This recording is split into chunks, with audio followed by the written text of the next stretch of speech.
তাদের কিছু ভূমিকা নিয়ে যে বিতর্ক নেই এবং তারা কিছু যে ভুল করেননি তাও কিন্তু নয়। ধারাবাহিকভাবে তিনি ডক্টর ইউনূসের সরকারের একজন সমালোচক। ডক্টর ইউনূস সরকার সব ভালো করেছে তা নয়, অনেক ভুল করেছে। ডক্টর হোসেন জিল্লুরকে প্রধান উপদেষ্টা বানাতে চেয়েছিল, কোনোদিন একবার সরি বলেননি। যারা আমাকে শুনছেন সালাম ও শুভেচ্ছা নিন, আশা করি আপনারা ভালো আছেন। আপনারা নিশ্চয়ই খেয়াল করেছেন যে সাবেক তত্ত্বাবধায়ক সরকারের উপদেষ্টা এবং ব্র্যাকের চেয়ারপারসন ডক্টর হোসেন জিল্লুর রহমান নতুন করে আলোচনায় এসেছেন। গতকাল তার একটি বক্তব্য সোশ্যাল মিডিয়াতে ভাইরাল হয়েছে। অনেকে এটা নিয়ে মন্তব্য করেছেন, কেউ পক্ষে কেউ বিপক্ষে। ডক্টর জিল্লুর আসলে যেটা বলেছেন যে ডক্টর মোহাম্মদ ইউনূসের যে অন্তর্বর্তীকালীন সরকার তারা তরুণদেরকে ক্ষমতালোভী করে ফেলেছিল।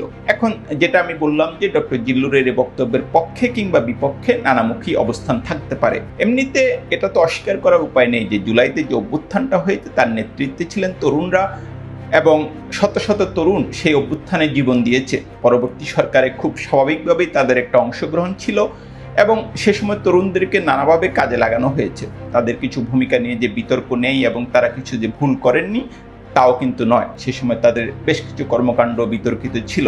ডক্টর জিল্লুরের এই বক্তব্য যদি আপনি পাশেও রাখেন তাহলে খেয়াল করবেন যে গত 2 বছর ধরে বা এর বেশি সময় ধরে আমি যেটা দেখছি যে ধারাবাহিকভাবে তিনি ডক্টর ইউনূসের সরকারের একজন সমালোচক। বিশেষ করে প্রথম আলোতে কখনো কলাম লিখে কখনো বা মন্তব্য করে তিনি ডক্টর ইউনূসের সরকারের সমালোচনা করেছেন।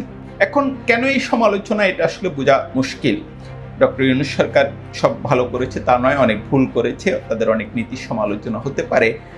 কিন্তু ওই সরকারটা যে অবস্থায় গঠিত হয়েছিল তাদেরকে কোনো বেনিফিট অফ ডাউট না দিয়ে আপনি যদি ধারাবাহিকভাবে সমালোচনা করতে থাকেন সেটা নিয়ে কিন্তু কথা উঠতে পারে।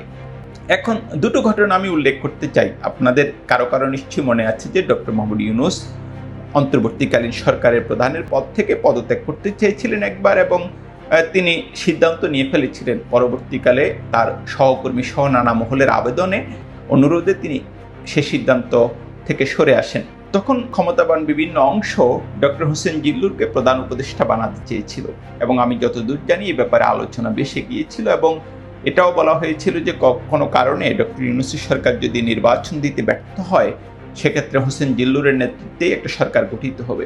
আরেকটা বিষয় আমি আমার আগে একটা ভিডিওতে উল্লেখ করেছি, 2011-এর পরে 7 সালে যে তত্ত্বাবধায়ক সরকার গঠিত হলো তাতে মুখপাত্রের ভূমিকা এবং খুবই প্রভাবশালী একটা ভূমিকায় ছিলেন এই ডক্টর হোসেন জিল্লুর রহমান।